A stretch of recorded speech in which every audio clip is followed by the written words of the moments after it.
గూడెం సత్యదేవుని సన్నిధికి కార్తీక మాసం జాతర సందర్భంగా భక్తులు పోటెత్తారు. మంచిర్యాల జిల్లా దండపల్లి మండలం గూడెం సత్యనారాయణ స్వామి ఆలయంలో కార్తీక పౌర్ణమి జాతర సందర్భంగా ప్రత్యేక పూజలు కార్యక్రమాలు నిర్వహించారు. తెల్లవారుజాము 3 గంటల నుండి ప్రారంభమైన పూజలు రాష్ట్ర నలుమూలల నుండి తరలివచ్చిన భక్తులు పవిత్ర గోదావరిలో స్నానం ఆచరించి గూడెం సత్యదేవుని ఆవరణలో కార్తీక దీపాలు వెలిగించారు. సత్యనారాయణ స్వామి నోములు నోచుకుని స్వామివారికి మొక్కులు చెల్లించుకున్నారు.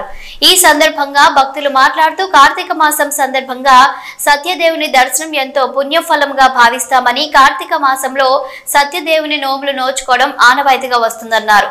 ప్రతి సంవత్సరం సత్యనారాయణ స్వామి సన్నిధిలో వ్రతాలు ఆచరించి స్వామివారి కృపకు పాత్రలం అవుతామని అన్నారు. జాతరకు వచ్చే భక్తులకు దేవస్థానం ఆధ్వర్యంలో అధికారులు సకల ఏర్పాట్లు చేశారు. ఎలాంటి అవాంఛనీయ సంఘటనలు జరగకుండా మంచిర్యాల డీసీపీ భాస్కర్ ఆదేశాల మేరకు ఏసీపీ ప్రకాష్ ఆధ్వర్యంలో గట్టి బందోబస్తు ఏర్పాటు చేశారు. 20 మంది ఎస్ఐలు, 10 మంది సిఐలు, దాదాపు 200 మంది సిబ్బందితో బందోబస్తు నిర్వహిస్తున్నారు.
భక్తులతో మనవి చేయనగా తెలంగాణ రాష్ట్రంలోని మంచిర్యాల జిల్లా దండేపల్లి మండలం గూడెంగుట్టపై వెలుసున్న ప్రముఖ పుణ్యక్షేత్రమైన దేవాలయమైన శ్రీ రమాసహిత సత్యనారాయణ స్వామి వారి దేవస్థానంలో ఈరోజు కార్తీక పౌర్ణమి పర్వదిన సందర్భంగా ఉదయం నుండే భక్తులు బారులు తీరినారు.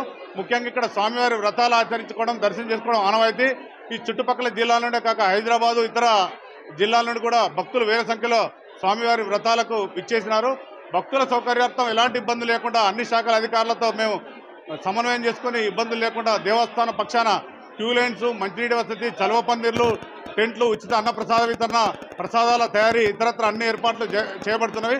ముఖ్యంగా పోలీసు శాఖ వారి సహకారంతో ఉదయం నుండే భక్తులకు ఎలాంటి ఇబ్బంది లేకుండా ఏర్పాట్లు జరుగుతున్నవి.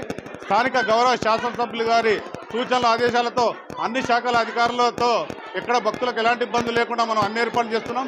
కావున భక్తులు దయచేసి దేవస్థానం వారు ఏర్పాట్లు చేసుకున్న క్యూ లైన్ గుండా స్వామివారిని వ్రతాలు ఆచరించి స్వామివారిని దర్శనం చేసుకుని దేవస్థానంకు సహకరించవలసిందిగా కోరుతున్నాము. ఇప్పటి వరకు సుమారు 700 నుంచి 800 వ్రతాలైనవి. ఏదైతే మేము ఈ సత్యనారాయణ మన ఊట్నూరు మండల కేంద్రం నుండి ఈ మన దండపల్లి మండలం, మంచిర్యాల జిల్లా దండపల్లి మండలం గూడెం ఆలయానికి రావడం జరిగింది. ఇక్కడ ఏదైతే మేము గోదావరి నదికి వెళ్ళి స్నానం చేసి ఉసిరికాయ దీపాధారణ చేయడం జరిగింది. చాలామంది పెద్దలు చెప్తూ ఉంటారు, ఈ దీపాధారణ చేస్తే చాలా మంచిదని చెప్తారు. ప్రతి ఏటా కార్తీక పౌర్ణమి సందర్భంగా ప్రతి సంవత్సరం ఈ సత్యనారాయణ ఆలయానికి వచ్చి మేము ప్రత్యేక పూజలు చేస్తూ ఉంటాము. అదేవిధంగా సత్యనారాయణ ఆలయానికి ఏదైతే సత్యనారాయణ ప్రత్యేకత ఏంటిదంటే, ఈ సత్యనారాయణ ఆలయానికి ప్రత్యేకత ఏంటిదంటే సత్యనారాయణ వ్రతం చేసుకోవడం జరుగుతుంది. కావున ఇక్కడ తెలంగాణ రాష్ట్రం నుంచి నలుమూలల నుండి 50,000 నుండి 1,00,000 మంది భక్తులు తరలి వస్తారు. ఈ ఆలయాన్ని ప్రత్యేకంగా దర్శనం చేసుకుంటారు. గూడెము అనేది మన దండపల్లిలో వెలవడం, గూడెం సత్యనారాయణ స్వామి గుడి దండపల్లిలో వెళ్ళడం చాలా అదృష్టము. ఇది సెకండ్ అన్నవరంగా భావిస్తాము అందరము. కార్తీక మాసము చాలా పవిత్రమైనది. ఈ 5 రోజులు ఏకాదశి నుండి పౌర్ణమి వరకు చాలా పవిత్రమైన రోజులు. ఈ 5 రోజులు స్వామివారిని దర్శించుకుంటే చాలా మంచిదని భక్తులు భావిస్తారు. సత్యనారాయణ స్వామిని నమ్ముకోగానే మనము ఏది కోరుకుంటే అది మన కోరుకోగానే కొంగు బంగారమై దేవుడు మన వెనుకనే ఉంటాడు. కాబట్టి చాలా అందరికీ మంచి చేస్తాడు కాబట్టి అందరూ చాలా నమ్ముతారు. ఈ 5 రోజులు మేము మార్నింగే 5 గంటలకు లేచి గోదావరి స్నానం చేసి దీపాలు వదులుకొని ఇక్కడికి టెంపుల్ దగ్గరికి వచ్చి దర్శనం చేసుకుంటాము. ఈరోజు పౌర్ణమి కాబట్టి చాలా పవిత్రమైన రోజు. కార్తీక పౌర్ణమి చాలా పవిత్రమైనది. ఈరోజు వ్రతం చేసుకుంటే చాలా మంచిది అని భక్తులు భావిస్తారు. మేము కూడా ఈరోజు వ్రతం చేసుకున్నాము.